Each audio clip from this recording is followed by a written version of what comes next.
ఇక్కడ చూడండి, ఇది న్యూమరేటర్లో 9 ఉంటుంది మీకు. ఆ 9 3 స్క్వేర్గా రాస్తున్నాయి. 3 స్క్వేర్ అంటే 3 ఇంటూ 3. 9 3 స్క్వేర్గా ఎందుకు రాస్తున్నానంటే ఇక్కడ డినామినేటర్లో మనకు 3 ఉంది బేస్, అంటే ఇక్కడ బేస్ 3 వచ్చే విధంగా రాస్తున్నాయి, అంటే క్యాన్సిల్ అయ్యేదాన్ని. ఇప్పుడు ఇదేమవుతుంది, 3 square 4 to the power of 5. పవర్కు పవర్ ఉంది కాబట్టి ఆ రెండు పవర్స్ను మల్టిప్లై చేయి. మల్టిప్లై చేస్తే 5 ఇంటూ 2 ఏమవుతుంది, 10 అవుతుంది. Into 5 to the power of 5.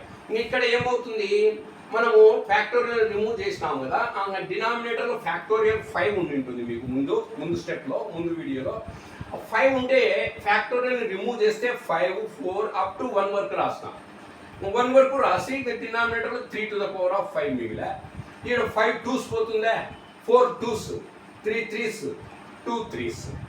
ఇది ఎంత బాయ్ క్యాన్సల్. ఇంకా 3 to the power of 5 ఒకటి మాత్రం డినామినేటర్లో ఉంటుంది. న్యూమరేటర్లో చూస్తాం 2 3s are 6, 6 2s are 12, 12 7s are 84.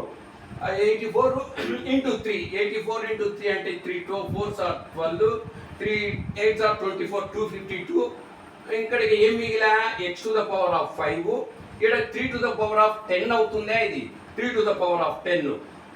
పవర్తో multiply చేస్తే ఈ 3 to the power of 10 కు 3 to the power of, అంటే 3 to the power of 10 అంటే 3 to the power of 5 into 3 to the power of 5. ఒక 3 to the power of 5 కు ఒక 3 to the power of 5 పోతే ఏడేం మిగిలా, 3 to the power of 5 మిగులుతుంది. అంటే 252 into 3 to the power of 5 into x to the power of 5 into 3 5 x to the power of 5 into y to the power of 5. ఇంకా డినామినేటర్లో ఏం ఉండదు. అంటే ఇంకా అప్పుడు నీకు ఏం మిగిలా,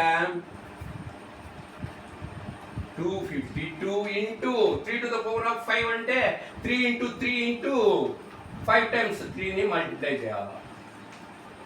into x to the power of 5 into y to the power of 5.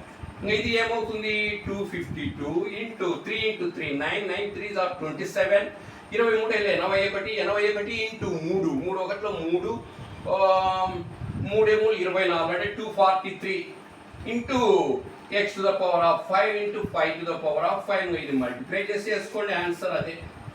మీరు విధానంగా చేసి వేసుకోండి.